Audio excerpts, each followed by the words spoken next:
Good evening, I'm Brian Reagan. This is, Tyler Kelly. and tonight we are in Psalm 59. Tyler.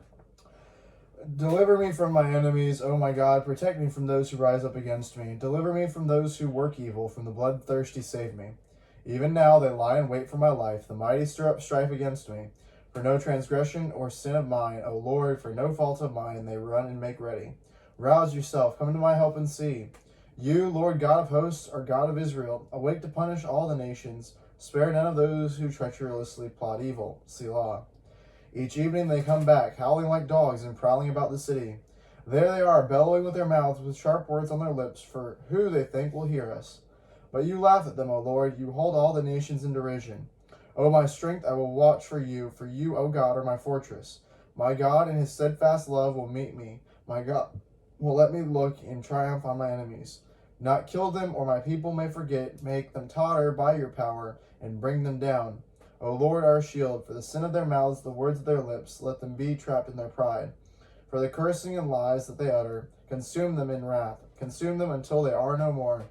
Then it will be known to the ends of the earth that God rules over Jacob. Selah. Each evening they come back, howling like dogs and prowling about the city. They roam about for food and growl if they do not get their fill. But I will sing of your might. I will sing aloud of your steadfast love in the morning. For you have been a fortress for me and a refuge in the day of my distress.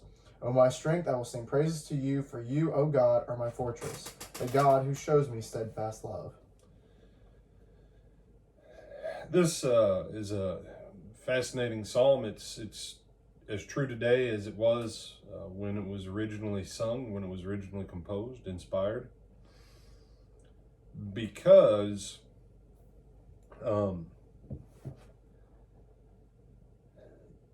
and I heard someone say this, and they were right. They said a conservative will fight a fight until he loses that battle. But a liberal will keep on fighting the same battle over and over again until they win. And then they quit. And that's what the howling dogs here are like. Okay, you say, did you just compare the howling dogs of this psalm to liberals? Not even so much per se to liberals, but how many people, how many Christians, and maybe you're one of them, that you have this mindset, well, you know, we lost that battle in the Supreme Court, I guess we just have to live with it. Yeah, no, that's what the howling dogs want.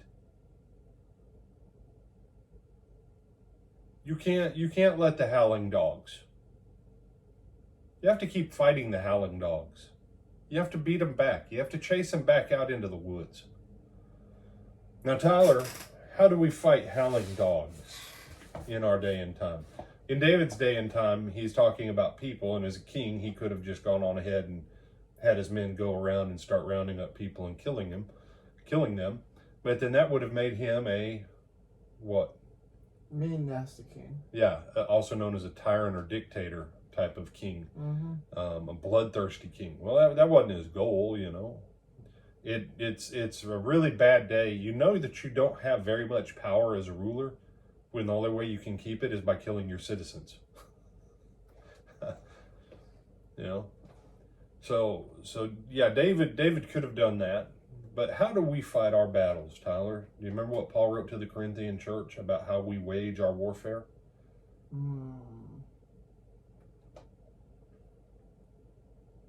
Is it the one about being cunning as serpents but harmless as doves, or a different one? That's Jesus. Yeah.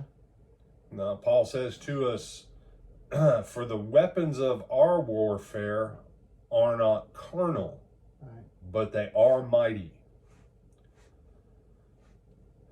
They don't reside in the power of flesh.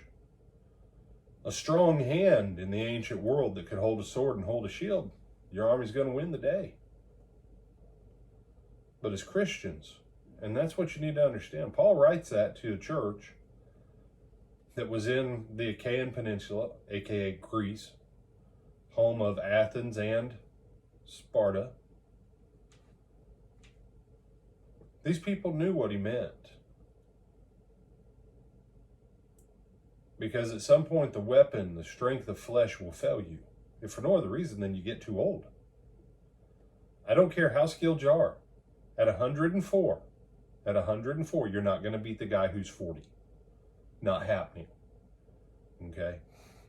Just, no, it's not happening. Okay? Unless the guy who's 40 is in a wheelchair with no use of any of his appendages. All right. So Tyler has given us a ridiculous qualifier. Yes. Yes. So that's how ridiculous it is, and therefore, yes, it's extremely unlikely. Okay. But our weapons are mighty. And David gives us a key in this psalm to understand how to employ the power of God for our benefit and how to deploy the power of God against our enemies. And it agrees with Jesus. So don't anybody write or call and say, we're under the New Testament. Don't tell us to fight battles like David did. Yeah, it's amazing. Nobody, you realize that all the different people I've debated or discussed worship with, that I'll go, well, David did it. That when I go, well, you're really really upsetting me. I think I'm going to deal with you with my agitation the way David did back in. No, you can't do that. That's the Old Testament. We don't fight like that in the New. If I can't fight people in the New Testament the way they fought them in the Old Testament, like David, then why would you say to me, I'm going to worship like David, but I'm not going to let you? Yeah, no. You see, you can't double standard that. But here is the key that he gives us, and it's a timeless key. I will sing of your might. I will sing aloud of your steadfast love in the morning. For you have been a fortress for me, and a refuge in the day of my distress. O my strength, I will sing praises to you, for you, O God, are my fortress, the God who shows me steadfast love. And I can hear in my head, Tyler, I'm thinking of, if he was in a room that was acoustically right, and he could sing as loud as he wants, and then he ain't got to hear the sound of the dogs. Praise is a powerful weapon. Powerful weapon. Why? Because the psalmist will also tell us that the Lord God of Israel inhabits the praises of his people. You want God to come into your presence? Praise.